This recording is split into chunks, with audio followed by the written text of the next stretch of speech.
Hola a todos, bienvenidos a otro episodio de God's LLC. Este episodio es un poquito diferente porque no es entrevista, es solo yo hablando de un tema que para mí y para todos debería ser muy importante. Y el tema es sobre el dinero, la relación con el dinero y cómo hacer la voluntad de Dios con nuestro dinero, con nuestras inversiones, etcétera. El podcast se enfoca en lo que el Antiguo Testamento enseña sobre el dinero. Próximamente espero hacer un episodio similar, pero con temas del Nuevo Testamento. Ahora, tomen en cuenta que, en mi opinión, mucho del Viejo Testamento son es un poquito distinto al Nuevo Testamento porque algunas cosas del Viejo Testamento pues las borró Jesús o les dejó de dar importancia. Por eso muchas prácticas de los judíos, los católicos y los cristianos no los seguimos por el tema de que Jesús vino y dijo, no es muy relevante eso. Pero creo que en cuestiones del dinero sí es bastante relevante. Voy a dar algunas enseñanzas y luego voy a mostrar dónde viene un versículo de la Biblia donde te puedes asesorar tú a darle un poquito más de seguimiento y entender bien o hacer tu propia investigación de qué es lo que dice la Biblia en ese tema en particular. Voy a leer un poco porque no lo tengo todo memorizado, pero también voy a dar mucho mi opinión de lo que yo creo en base a lo que estoy leyendo. Comenzamos. Muchas personas piensan que la Biblia habla poco sobre el dinero o que simplemente dice que ser rico es malo. Ahí está la primera falta. Sin embargo, el Antiguo Testamento enseña una visión mucho más profunda. El dinero es un don de Dios que debe administrarse con sabiduría, justicia y generosidad. Las tres cosas son claves. En este episodio veremos los principios más importantes que Dios dejó a su pueblo sobre el uso de las riquezas. La primera, Dios es dueño de todo. Dios es dueño de todo. El punto de partida es reconocer que nada nos pertenece realmente. Todo lo que poseemos, nuestro trabajo, nuestras habilidades, nuestra casa y nuestros bienes, incluyendo nuestra salud, proviene de Dios. Nosotros somos administradores, no propietarios absolutos. Cuando entendemos esto, dejamos de aferrarnos al dinero y aprendemos a usarlo para el bien y para la gloria de Dios. Súper importante esto, y me lo digo a mí mismo. Mí mismo, entiende ese concepto. Dios es el dueño de todo. Dios es el dueño de tu ingreso. Es la fuente de tu ingreso. No es tu trabajo, no es tu cliente. Es Dios. Dios es el dueño de tu ingreso. Y hasta que no creas y comprendas eso, vas a seguir teniendo una mentalidad de escasez. Versículo que indica que Dios es dueño de todo. Salmo 24, número 1. Del Señor es la tierra y cuanto la llena, el mundo y todos sus habitantes. Y aquí no lo dice, pero tengo entendido que también dice que es dueño de todo el oro del mundo. Entonces la próxima vez que te sientas un poquito como que algo es tuyo, recuerda que nada es tuyo. Y la prueba está en que nada te vas a llevar. Segundo punto, la pobreza no disminuye la dignidad de una persona. En la Biblia, Dios manifiesta un amor especial por los pobres, las viudas, los huérfanos y los extranjeros. La pobreza nunca significa que alguien valga menos ni que haya sido abandonado por Dios. La verdadera riqueza de una persona está en su relación con el Señor. Por eso, el valor de un ser humano nunca puede medirse por su cuenta bancaria o por sus bienes materiales. Si ese fuera el caso, toda la gente con riqueza o con bienes materiales o con riqueza monetaria serían, tendrían mucho valor, serían buenas personas. Y la verdad es que todos sabemos que no, el dinero no te da ni siquiera la felicidad, ni siquiera te da la paz, porque ya nada más estás pensando en no perderlo. La única paz verdadera viene de Dios. versículo relacionado a este mensaje es: el rico y el pobre tienen esto en común, el Señor hizo a ambos. Proverbios capítulo 22, versículo 2. Y eso, bueno, creo que vamos a hablar en otro punto de otro tema similar, pero básicamente el sol sale para todos. No porque seas bueno te va a ir bien en tu negocio, y no porque seas malo te va a ir mal en tu negocio. Pero creo que hay en otro punto de esos. Tercer punto: ayudar al pobre es una obligación.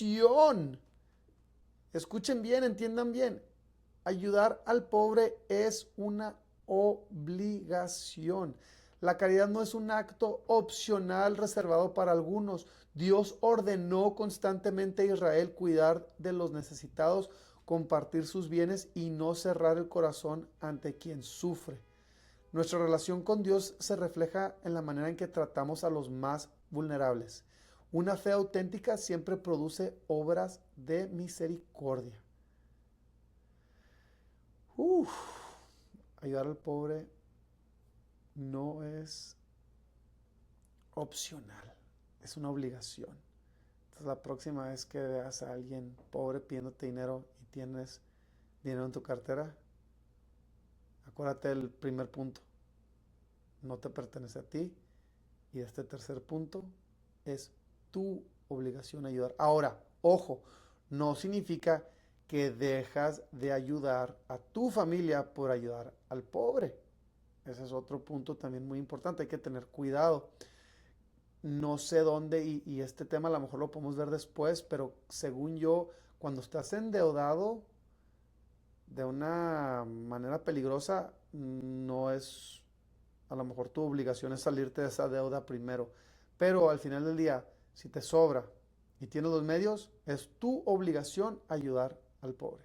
Versículo relacionado con este tercer punto: nunca faltarán pobres en esta tierra, por eso yo te mando, abre tu mano a tu hermano, al pobre y al indigente de tu país.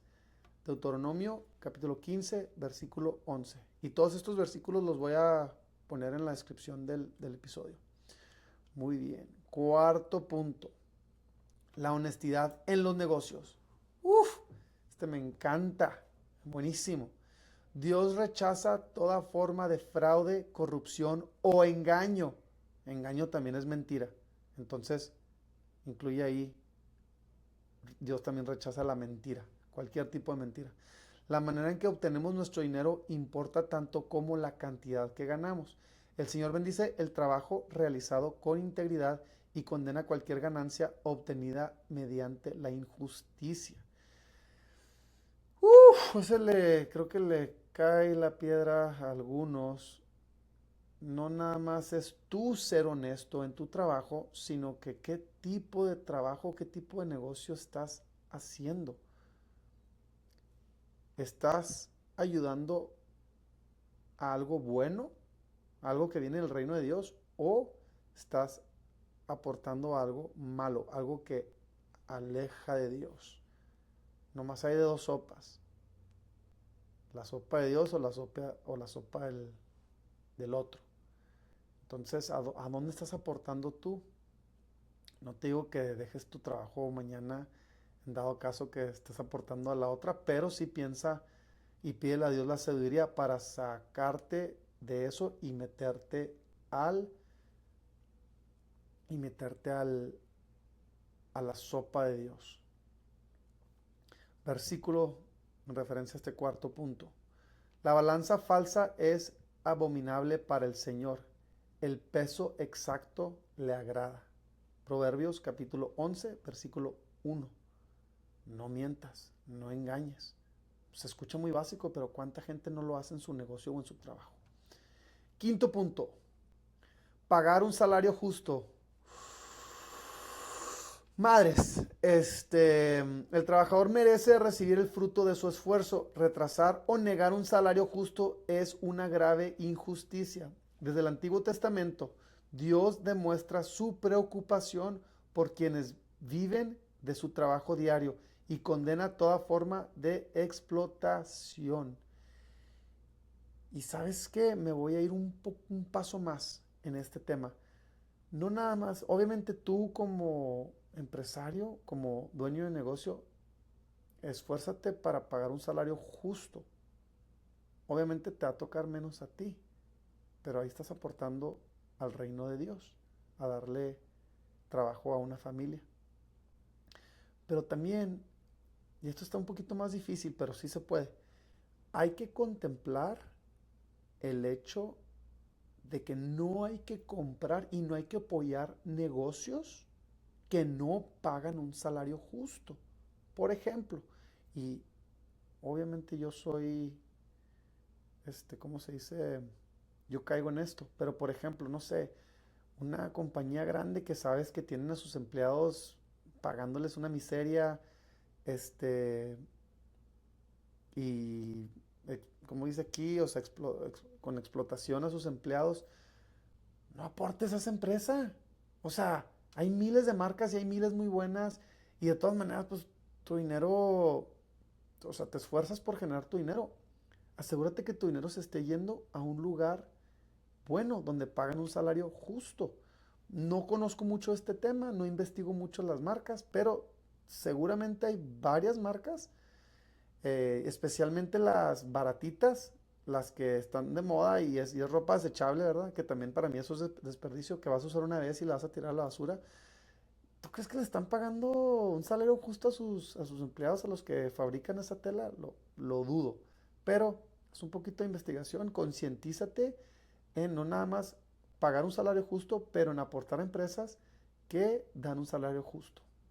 Versículo relacionado con este quinto punto. No explotarás al jornalero pobre y necesitado. Ese mismo día le darás su salario. Deuteronomio capítulo 24, versículo 14 y 15. Se me deja bastante que pensar. Lo justo, ¿verdad? Punto número 6. La pereza conduce a la pobreza.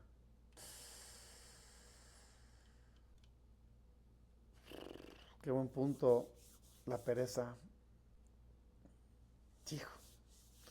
El libro de los Proverbios enseña que Dios bendice el trabajo responsable y la disciplina. La pereza termina produciendo necesidad y dependencia. Trabajar con excelencia también es una forma de glorificar a Dios y de servir a nuestra familia y comunidad.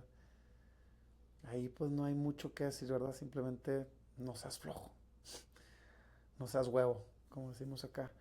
O sea, échale ganas, o sea, utiliza los talentos que Dios te dio. Versículo asociado con este punto número 5. Las manos negligentes empobrecen, las manos diligentes enriquecen. Proverbios capítulo 10, versículo 4. Sexto punto. La prosperidad debe vivirse con humildad y gratitud. Uno de los mayores peligros de la riqueza no es el dinero en sí, sino el orgullo que puede producir. Cuando todo marcha bien, es fácil pensar que nuestros logros dependen únicamente de nuestro esfuerzo y olvidar que toda bendición viene de Dios. Por eso Moisés advierte al pueblo de Israel que cuando disfruten de abundancia, no permitan que su corazón se llene de soberbia. En lugar de olvidar al Señor, deben darle gracias, reconocer que Él es la fuente de todo bien, incluyendo tu ingreso, y compartir con quienes tienen menos. La prosperidad debe acercarnos más a Dios, nunca alejarnos de Él. A mí me pasó un año que me estaba yendo todo dar, me empecé en mi mente nada más a alzar que, ay, que a toda madre soy muy bueno y por eso me llega tanto negocio. Y luego meses después dije, espérate, todo ese negocio vino de Dios. ¿Por qué? De nuevo, Dios es la fuente de mi ingreso, de todos los ingresos. Simplemente yo estoy muy consciente de ello. Pero aquí está clave, la prosperidad debe acercarnos más a Dios, nunca alejarnos de Él. Entonces, si la prosperidad te está alejando de Dios, no creo que venga de Él, porque, como dije ahorita, no necesariamente porque hagas cosas malas, te va a ir mal. Y no necesariamente porque hagas cosas buenas, te va a ir bien. Versículo relacionado con este punto. Acuérdate del Señor tu Dios, porque Él es quien te da la fuerza para adquirir riqueza. Deuteronomio capítulo 8, versículo 18. Él nos da la fuerza para adquirir riquezas y la salud para salir a trabajar. Así de sencillo. Denme un segundito.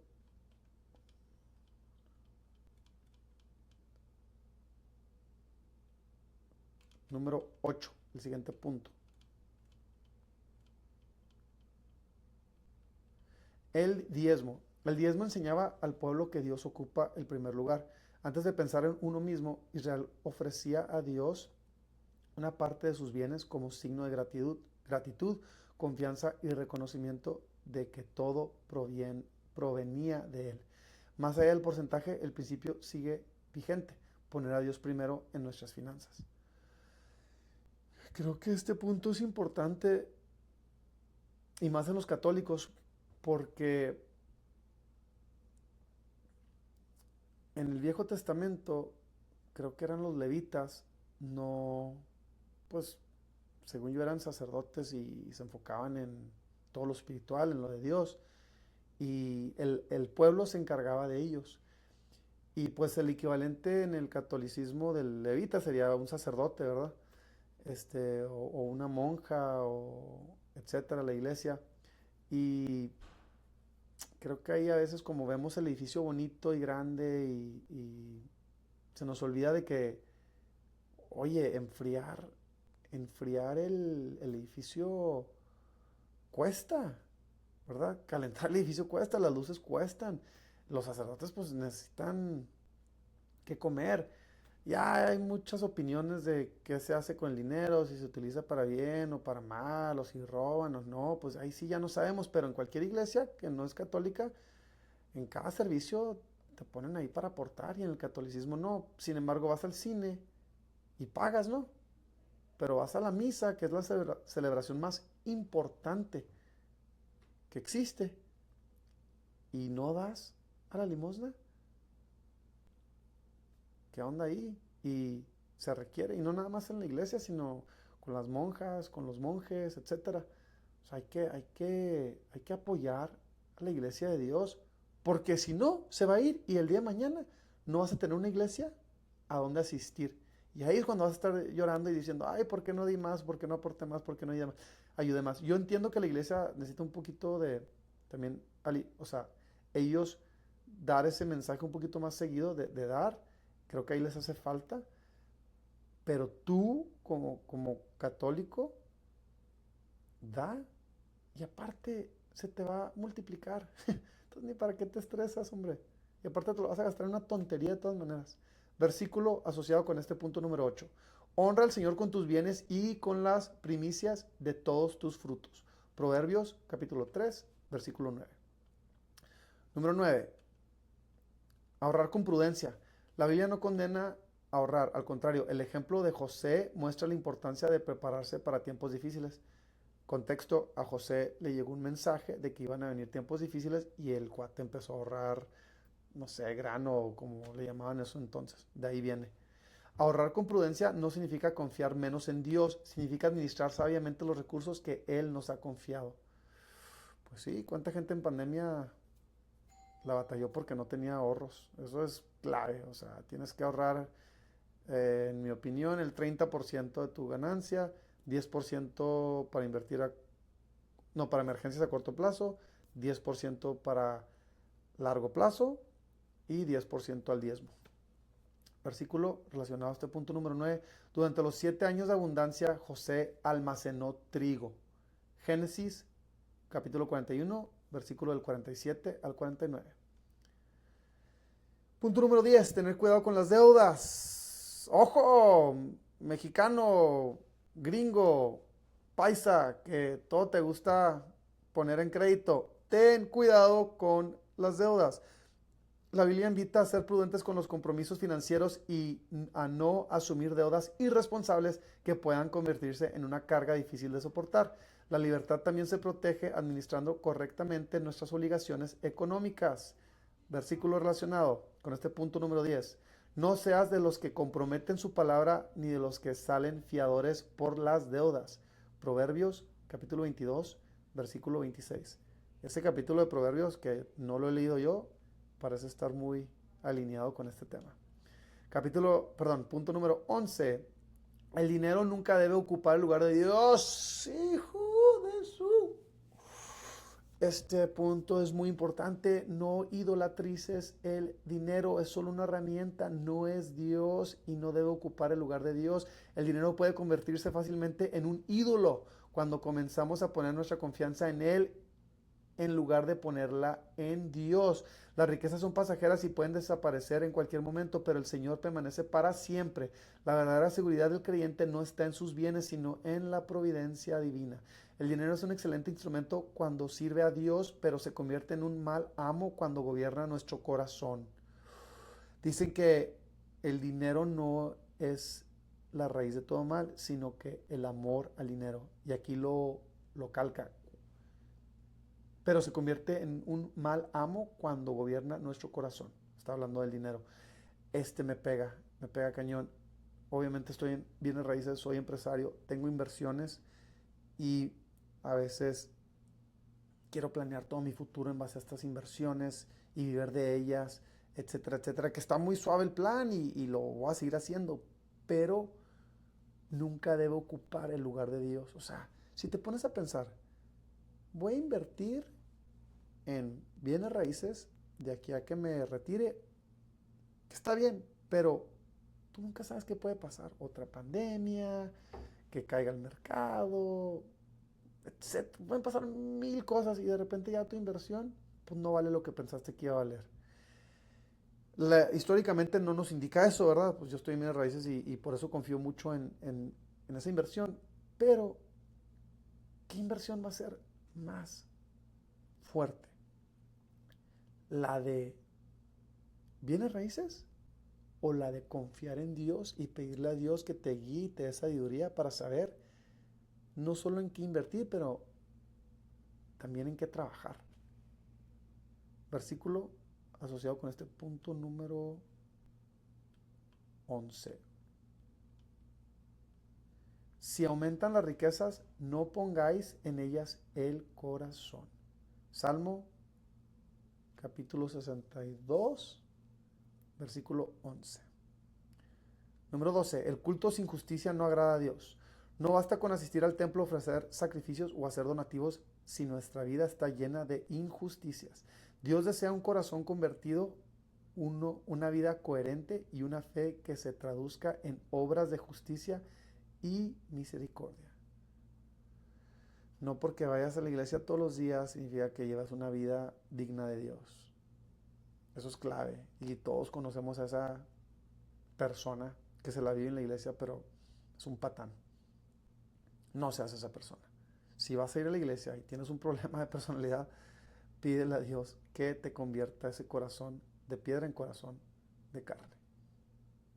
Definitivamente yo lo hago a diario. Versículo con este número 12, punto número 12. Aprended a hacer el bien, buscad la justicia, socorred al oprimido. Punto número 13, usar el dinero para la gloria de Dios. Esto es clave, esto es en todos. Usa todo, usa tu salud, usa todo para darle la gloria a Dios. El propósito final del dinero no es acumularlo, sino ponerlo al servicio del reino de Dios, ayudar al necesitado, sostener la obra de Dios, cuidar de la familia y practicar la justicia. Cuando usamos nuestros bienes para amar y servir al prójimo, el dinero cumple el propósito para el cual Dios nos lo ha confiado. Versículo, este último punto. Da limosna de tus bienes, porque la limosna libra de la mente y purifica de todo pecado. Tobías, capítulo 4, versículo del 7 al 10. En conclusión, el Antiguo Testamento presenta una visión equilibrada, profundamente espiritual del dinero. La riqueza no es mala en sí misma, pero tampoco es el objetivo de la vida. Dios nos llama a trabajar con diligencia, administrar con prudencia, actuar con justicia, compartir con generosidad y mantener siempre el corazón puesto en Él. Al final, la pregunta no será cuánto dinero acumulamos, sino cómo administramos los bienes que Dios puso en nuestras manos para amarle a Él y servir a los demás. Porque al tú servir a los demás, estás sirviendo a Dios. Ahora, algunos puntos que recalcar. Ser rico y tener dinero no es malo. Querido católico, quítate esa idea de la cabeza inmediatamente. Al tú tener más, puedes bendecir más. Punto. Puedes emplear a más gente y puedes hacer más cosas y puedes apoyar más. Entonces, el dinero no es malo. Convertir el dinero en un ídolo, como lo hicieron los judíos en el Viejo Testamento, ahí sí es malo, ¿verdad? Este, trabaja como si todo dependiera de ti, pero ora como si todo dependiera de Dios. San Agustín, de mis frases favoritas. Échale ganas, no seas perezoso, pero tampoco te estés estresando. Haz tu chamba, haz lo que tienes que hacer y deja que Dios guíe. Acuérdate, tienes que alinear tu voluntad a la de Dios, no la voluntad de Dios a la tuya. Tu voluntad no es la que cuenta, la de Dios es la que cuenta. En otro resumen, aquí, un mini resumen de lo que platicamos hoy. ¿De quién es el dinero? Dios es el dueño. ¿Cómo debemos ver a las personas? Con dignidad, sea pobre o sea rico. Trátalas igual. Al final del día son hijos de Dios. ¿Qué debemos hacer con nuestro dinero? Caridad y justicia. ¿Cómo debemos ganarlo? Con honestidad, salario justo y con trabajo. ¿Cómo debemos administrarlo? Con humildad, con gratitud, con diezmo y ahorrar y no tener demasiadas deudas. ¿En quién debemos confiar? No confíes en el dinero, confía solo en Dios. El dinero es simplemente una herramienta. Y también, ojo, ya lo dije varias veces, no porque tengas dinero significa que Dios te está bendiciendo. Y no porque no tengas dinero significa que Dios no te está bendiciendo. Eso es clave, eso es lo mismo. Sale el sol, sale para todos, malos y buenos. ¿Cuál es el propósito final del dinero? Dar gloria a Dios y servir al prójimo. Muchas gracias por estos 27 minutos que compartieron conmigo. Espero les haya abierto un poquito la mente. Quiero practicar todos estos temas y espérense al próximo episodio que va a ser muy similar, pero hablando del Nuevo Testamento. Bendiciones.